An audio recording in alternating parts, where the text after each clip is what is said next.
Greetings, speculators. One of the terms you might hear in a lot of my videos is enterprise value. So I wanted to define enterprise value and what it means to me and how you can use that term and that idea as a speculator to make money. Enterprise value is simply the value of the company. What's it trading for?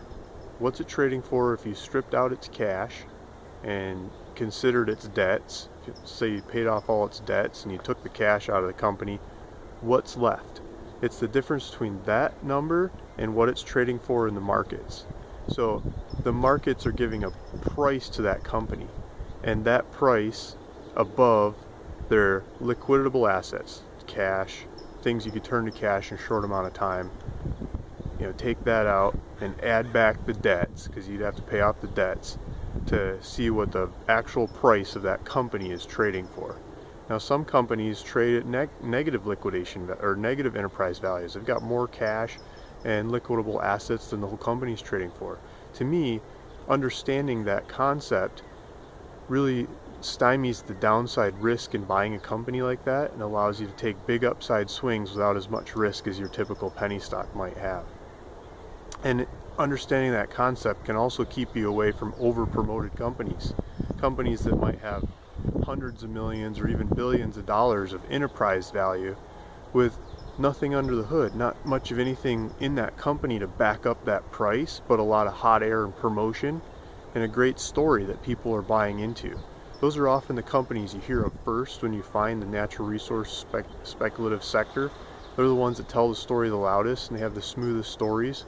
It's not necessarily the sweetest speculations, because you're in behind a whole lot of other people who have already bought and priced in that hot air, that enterprise value per se. And other companies have revenue that's coming in that should keep coming in on a constant basis over time that's probably worth something.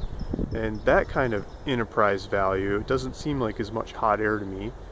Other companies have assets that could turn into projects that would produce income and cash flow streams to the owners over time. And to me, that is not as much hot air, but there's still a number that we could attribute to those kinds of assets. And that's what the market does. People buy, people sell, and come up with a market or a price in the marketplace that's above their liquidable assets and their debts. And that's the enterprise value of the company. So when you want to compare one speculation against another speculation, a tool that you can use to compare those speculations is their enterprise value. How much am I paying for this business? That's, to me, what an enterprise value is and how you can use enterprise values. It's great at comparing apples to apples and oranges to oranges when it comes to these companies. And just another tool to have in your toolbox as a speculator. So thanks for listening.